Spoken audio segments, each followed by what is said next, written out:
Кезектеги коногубуз келип калды. Ойгонууга жана жылмаюуга убакыт келип жетти деп ойлойм. Анткени бүгүнкү келген коногубуз элибизге күлкү тартуулап жүргөн мырза. Бул мырзаны кинодогу негизи актер да болуп кетет. Кинодогу образдарынан улам, жашоодо да мына ушундай деп көп кишилер ойлошот экен, бирок андай эмес. Бул мырза аябагындай интеллигенттүү, красавчик мырза. Актер мырза Эмил Токтошов бизде бүгүн мейманда. Кош келдиңиз. Кутманды таңыңыз менен. Кутманды күнүңүз менен. Кутманды күнү да, кутман таңыңыздар менен. Кутмандуу кыргыз элим. Сиздердин дагы кутман таңыңыздар менен. Жакшы. Кандай келдиңиз? Оштосуз, Бишкектесизби? 20 күндөн бери Бишкектем. Бул жерде дагы бир киного тартылгам. Главный ролго тартылат. Азыркы учурда Бишкек шаарында Борбордон. Демек сиздин көрөрмандарыңыз сизди жакын арада тасмадан дагы көрүп калат турбайбы? Буюрса. Эң жакшы. Ардактуу телегөрүүчүлөр, биздин мейманыбызга экранда турган WhatsApp аркылуу суроо узатыңыздар. Албетте биздин мейманыбыз жооп бергенге даяр. Ал эми алгачкы суроону биз узатсак, аягы 143 менен аяктаган абонент. Саламатсыздарбы? Менин суроом, кайсыл жердин кулуну болосуз дейт. Өзү Ош шаарында төрөлүп өскөм. Ата тегим өзгөндөн Салам алейк деген жерден болом. Атак городской балам. Кандай жакшы. Сонун. Городской баланын таңы кандай башталат? Таңы билбейт экен, мен үчүн мындай кандай десем. Бет болду жууп элеп деп эфирге келишти. Биз бүгүнкү темабыз жайкы эс алуу кандай өттү деген темада болчу. Сиздин жайкы эс алууңуз кандай өттү? Ачыгын айтыш керек. Жайкы эс алуу эс алган жокмун. Азыр көптөгөн видеолорду тартып атам. Өзүмдүн YouTube каналыма, өзүмдүн азыр эми Instagram болуп атпайбы азыр. Instagramга тартып атам. YouTubeга тартып анан азыр киного келип, ошого жайкы эс алуу болгон жок. Мен өзүмдүн эмем боюнча. Ошол. Мындан жакшы. Айтсаңыз, ушул тамашалуу видеолорду тартуу, аларды интернетке жүктөп, эл менен бөлүшүү сизге мындай идея кайдан келди? Мындай идея мен бир тууган байкелерим менен жанымда ошол видеодо тартылган толук иним бар. Тофик деген. Ошолор сунуш берип калды. Йома Вайн деп, Вайн ачыңыз, Вайн тартыңыз депчи. Анан ошолордун сунушу боюнча Вайн тартып, азыр ошол Instagramга киргизип атам, YouTubeга киргизип атам. Ачыгын айтыш керек, эми YouTubeдан кичине болсо дагы акча түшөт. Аз эмес. Эң сонун. Эмил мырза, биз билебиз, сиз тамашоонун 6-сезонунун чемпиондору, No Name командасынын негиздөөчүлөрүнүн бирисиз. Негиздеген деп айтсак болот. Эмнегедир сиз бул командада финалдык оюнда катышкан жоксуз? Көп ушул суроону берип калат. Финалда биз өзү даярданып барып калганбыз. Анан даярданып ушул 2 күн калган учурда мага ушул түндүктүк келинге чакырып калып, ошол жака кетип калгам. Киного тартылып калып, ошондон кийин финалга бара албай калгам. Ошол азыр өкүнөм.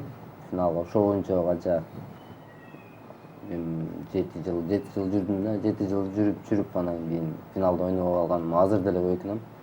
Бирок жакшы, балдар барып утуп ушу чемпион болду.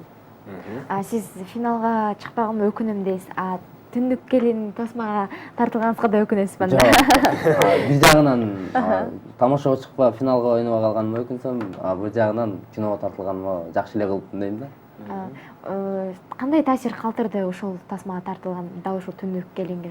Түндүктүк келин. Ал жакта да башкача бир кармадын образын жараткансыз. Ачык эле айтып өрдө пераз деп айтып.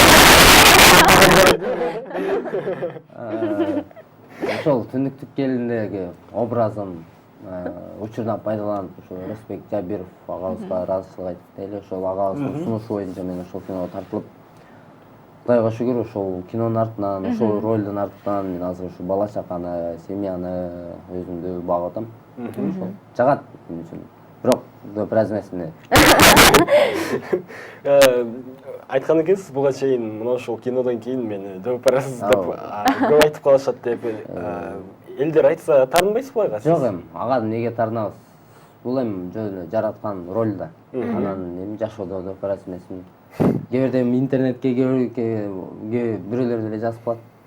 Сен нактады операция жашоодо деле операция турбайсың деп. Эми ал аткарган актерлук эмен жашоодо мындай эле красавчикмин деп койдум. Анан бир неме садиктен балам алып чыгып кетип атсам, чоң баламды алып чыгып кетип атсам, чоң эле кыздар басып кетип атат дагы мени карап турат дагы. Тиңе карасаң операциянын баласы кетип атат дейт. Уже балам өтө баштады. Бул албетте элибиздин аң сезимине сиңип калат окшойт. Балким буга чейин кыргыз элине белгилүү сериал тасма, кыргыз тасмасы чиркин өмүрдөгү жанагы жаздыктын ролун аткарган биздин улуу актерибиз Мурат Мамметов айткандай, аны деле азыркы бүгүнкү күнгө чейин жаздык деп айтат экен, атынан айтпай. Балким бул деле бир жагынан мына ошол талантка байланыштуу сыймыктануу менен деле кабыл алсак туура болчу да. Эң сонун бизге WhatsApp аркылуу суроолор аягында көп келүүдө. Аягы 272 менен аяктаган абонент. Саламатсыздарбы, Пирамида каналы, саламатсызбы? Эмиль мырза актерлук кесипти эмне себептен тандагансыз дейт. Өзү кичине кезимде эле актер болгум келчү. Үйдө апамдарга, атамдарга айтчумун, чоңойгондо актер болобум депчи. Анан ушул бул учурда бир шоктугуманбы, ошол КВН, орусча КВН ойноп, андан кийин кыргызча ошол тамашага ойноп калып, ошол тамашанын артынан Эрмек Нурбаев агабыздын артынан мен ошол кинолорго чакыра башташты. Ошол эми сахнада жараткан ролдорумду көрүп, ошо режиссерлорго жакканбы, ошентип кинолорго чакыра баштадым. Ошол Эң сонун тандап калдым. Айтсаңыз, сиз ошол баягы видеолор, тамашалуу видеолор тартууда, аларды сиз баягы кантип баягы өзүңүздүн идеяңыз менен тартасызбы? Мондай жаңы видео тартайын деп, же баягы бирөөнүн бирдекелерден көрүп алып дегендей? Эми ачыгын эле айтыш керек. Кээ бирде көбүнчө өзүм эле түсөм, анан кээ бирде мага ошол интернет аркылуу сунуштар келет, мынаны тартыңыз деп. Кээ биркисин ошол айтканын эле тартып коем, алмаштырып тартам. Башка жерден идеясын алып туруп өзгөртөм. Ошентип кээ биркилер ошо сунушташат. Көбүнчө өзүм ойлоп тартам. Ошол мисалы үчүн сиздин тарткан байын видеолоруңузга сын пикирлер сөз түрдө айтылат да, аларга кандай карайсыз? Мурун аябай жиним келчү да. Эмил деп не то сөздөр жаза берет эле, жиним келчү. Азыр кайра сүйүнүп калдым. Себеби канча негатив, канча жаман сөздөр жазса, ошончо адам көрүп атат экен деп сүйүнөм да. Азыр кайра сүйүнөм, жазса экен. Бирок азыр жазбай калды да. Ошол. Жакшы. Бизге аягы 31 менен аяктаган абонент жазып атат. Салам Эмиль, кандайсың? Түндүктүк келин тасмасында жараткан образың аябай жагат. Кыскача саламдашып, ошол образың менен саламдашып берчи, сураныч дейт.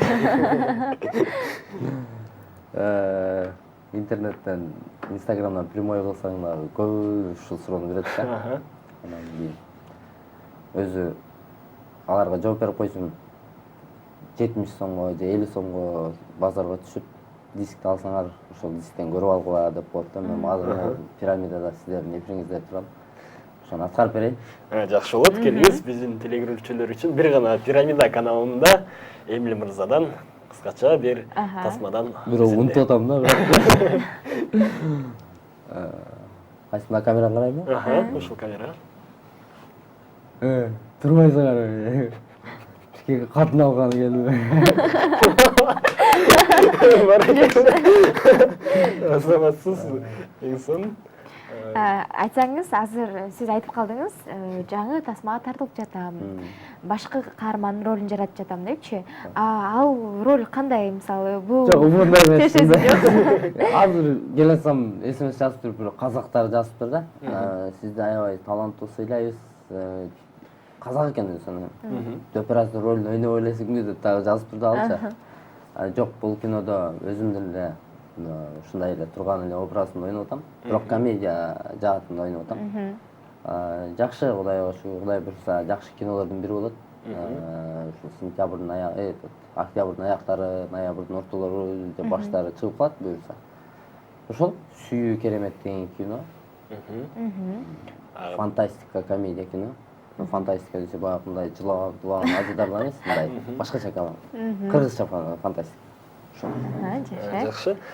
Биз билебиз, тасма жаатында жаман эле мына ушул комедия жанрына тартылып келесиз. Балким башка жанрда деле драма болобу, мелодрама болобу жанрда тартылайын деген ойлор барбы?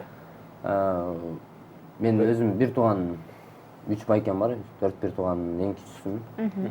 Экинчи байкем менен үчүнчү байкемди бир тууган байкелеримди продюсер кылып алгам. Алар көп себеби продюсер кылып койгонун себеби алар көп сунуштарын берет да. Анан мага көп сунуштар келет. Мелодрамага, ужаска тартыл, же ага тартыл, буга тартыл деп көбү келет. Анан ошол байкелеримден сурайм. Моундай болуп атат десем, алар урушуп коет да. Ойну аткарба, сен комедияны ойнойсуң деп. Ошолордун сунушу боюнча мен аткарам да. Билишибизче, сиз ырчылыкка да аралашып көргөнсүз. Бул жаатында кандай болот? Ырчылык, өнөр кандай болуп атат? Жак ырчылык жакта ачыгын айтыш керек. Жөн эле азыр эмне студия көп, достор көп, студия ачкан достор. Өзүмдүн эле студиям бар. Ал жерге кирип ырдап анан кийин клип тарткандар деле бесплатно тартып берип, мисалы Эрмис досум болот. Анан доске ушундай тартып берейин дегенден тамашалап эле, өзүбүзчө эле ойноп эле тартып, анан интернетке киргизсек көп жерге тарап кетип, анан көп эле ырчы деп неме болуп калып, тойго барганда деле кээ бирде ырдап бербейсиң деп коет да. Ачык ырчы эмесмин, бирок ошол Жеңишбек Оштогу, Кудул, Парадис, Тамада, Жеңиш Айтиев агабыз экөөбүз ырдаган ырыбыз бар. Бекбарбиев агабыздын Аке Уке деген ыры бар. Ошону ырдаган элек. Ачык фонограмма менен ырдаганбыз да. Ошо. Азаматсыз. Айтсаңыз, сиз баягы Вайн видеолорду тартып жатасыз да, анан өзүңүз тасмада тартылып жатасыз дегендей, келечекте өзүңүз бир тасма жаратсам деген ойлор, пландар барбы алдыда? Буюрса, мен өзү бул жакка келе электе августта өзүм кинону баштайм деген болчумун. 2,5 жыл сценарий түздүм. Азыр ошол сценарийдин артынан үстүнөн дагы иштеп атам. Буюрса ошол кинодон кийин мен февралда буюрса баштайм. Келинки жыл февралда өзүм. Демек сиз ал комедиялуу болсо керек. Ооба, комедияда. Комедия болсо. Көрөрмандарыңыз демек сизден жаңы жыл алдында. Жок, жаңы жылдан кийин 2018 буюрса жаңы кино менен чыгат. Чыдамсыз менен күтөбүз. Абдан жакшы. Ал эми бизге WhatsApp аркылуу келген кийинки суроону узатсак, аягы 22 менен аяктаган абонент. Эмил мырза, саламатсызбы? Анекдот айтып бериңизчи дейт. Сизден анекдот суранып жатышат биздин телегөрүүчүлөр. Ушу келе атканда ушу уят эмес анекдот жатып албай деп келет. Анекдот айтып көрөйүн деп күлбөсөңөр деле, күлкүнчтүү болсо деле күлүп койгула да. Аял менен күйөөсү болот, анан эртең менен турса эле аялдын меринен сызык болуп калат экен да, мындай болуп. Жүрөгү түшүп калып барып жууп коет экен. Эртеси күнү дагы турса эки жеринен сызык болуп калат экен. Жүрөгү түшүп барып дагы жуйт экен. Үчүнчү күнү турса уже биягынан бияны ичине чийилип калат экен. Жүрөгү түшүп жуунуп, ооруп атат окшойм дейт экен да. Дагы 4-күнү турса пешенесинен бутун тырмагына чейин сызык болуп калат экен. Жүрөгү түшүп калат экен, анан врачка барайынчы деп. Мен ушундай болуп атам, күндү эртең менен турсам ушундай чыйык болуп калып атат. Бул эмне деген катуу оорубу десе. Врач ойлонуп туруп, күйөөңүз устабы депти. Сен айтып койгондо уктуп атканда кулагына карандашын алып койсуң депти. Азаматсыз. Эң сонун. Эмил мырза, мына ушул киного сценарий жазууда же болбосо тамаша жазууда идеяларды кайдан аласыздар? Балким башка жактын, башка мамлекеттин көрүп таасирленесизби, же болбосо өзүңүз ойлоп ичиңизден илхам келгенде жазып чыгарасызбы дегендей? Орусча айтканда 50/50 деп коет го. Көбүнчө ошол кээ бирде башка мамлекет, Американы, Россиянын жакка көңүл бурганын аракет кылам. Себеби ошол жердин аурасын алгым келет да. Россияныкын, Американыкын алгым келет. Анан ошол жерлерден идеяны алам. Анан көп эле идеям ушул жашоодон алынган эле немелер, сценарийлер жашоодон алынат. Анан себеби башка мамлекет деген себеби азыр мен ушул Россияда ушул Серебро деген группа бар. Егор Крид бар, Текила деген бар. ошол үчөө тең өзүнүн баракчаларына киргизген. Мен өзүмдүн видеолорун тарткам. Аларга мен пародия дагы тартып турам да. Немелерге, ырчылардын клиптерине пародия жасап турам. Биринчи Серебро киргизди, андан кийин Егор Крид киргизди. Андан кийин Тикеладан ошол 20 000 рубль уттум. Ошол мактанып коем. Заводсыз. Демек бул YouTube каналында же болсо Жок, Инстаграмда өзүнүн баракчаларына бөлүшкөн да. Серебро бөлүштү, Егор Крид бардыгы бөлүштү да. Азаматсыз. Демек буга чейин мына ушундай өзүнүн видеосун Кыргызстандан MC Донча деп Данияр Токтомамедов жылдыз аталса, балким саналуу мүнөттөрдөн кийин сиз деле жылдыз болуп чыга келесиз. Буюрса. Бүткүл КМШ өлкөлөрүндө таанымал. Эң сонун. Азаматсыз. Ардактуу замандаштар, бизде мейманда актер, юморист, тамашалоочу Эмиль Токтошев мырза биздин экранда турган WhatsApp номерибиз аркылуу бизге кат жолдоңуздар, суроолоруңуздарды узатсаңыздар болот. Эмиль мырза, келечекте чыгармачылык жол менен эле кетейин деген ойдосузбу, же болбосо убагы келсе кесип алмаштырасызбы? Мен дагы бир 10 жылдай кетем го дейм. Ушул чыгармачылык катынан. Анан эми 10 жылдан кийин уже алдан азыр эле өсүп келатпайбы алдынан кичинекей балдар. Алар сөзсүз басып кетет. Алар басып кете электе өзүңдү уят кылбай таштап кеткен оңго дейм. Ошол эми бирок жашоо көрсөтөт. Эгерде өзүңүздүн балдарыңыз мына ушундай комедиялык жанрдагы актер болом десе, кандай каршылык көрсөтпөйсүзбү? Жок, каршылык көрсөтпөйм. Себеби мага өзүмдүн ата-энем, апам менен атам, байкелерим каршы көрсөткөн эмес, мен дагы каршы көрсөтпөйм. Апам менен атам кандай неме кылса, мен да балдарым ошондой кылам буюрса. Азаматсыз, эң сонун. Балким сиздин да ата-энеңиз баягы ушундай юморго жакын, ушундай адамдар, балким ошондой сизге өткөндүр. Ооба. Өзү үй бүлөм юморго жакын десем адашпайм. Апам тамашалашат, атам тамашалашып, атам экөөбүз көбүнчө бири-бирибизди дос деп ушинтип тамашалашып, урушуп, көчөдө урушуп, учурашабыз. Ушул көп айта берет, досторум деле айта берет. Ушул семья КВНщиксиң депчи. Ошол. Абдан жакшы. Эмиль мырза, сиз жалпы эле дүйнөлүк Голливуд актерлорунун, балким мына ушундай комедиялык жанрдагы актерлордон кимдерге карап түзөнөсүз, кимден таасирленесиз дегендей? Эми атын унутуп кала берем ачыгы. Атын унутуп кала берем. Бирок кебетелерин билем. Может, сиздер билип каласыздар, баягы бриллиантовый полицейский ойногончу, негр бала бар го. Баягы бала бар го да болду. Байке бар го, ошонун образын көбүнчө жактырам. Анан кийин эменин образын. Кайсы эле маскада ойногон. Джим Керри. Джим Керри. Көп айтат, Джим Керринин образын көбүнчө колдонасың депчи. Бирок өзүм окшоштурбайм, кийин видеодон карасам ошого окшошуп калам да. Ошол көбүнчө ошол негр менен Джим Керри. Азаматсыз, эң жакшы.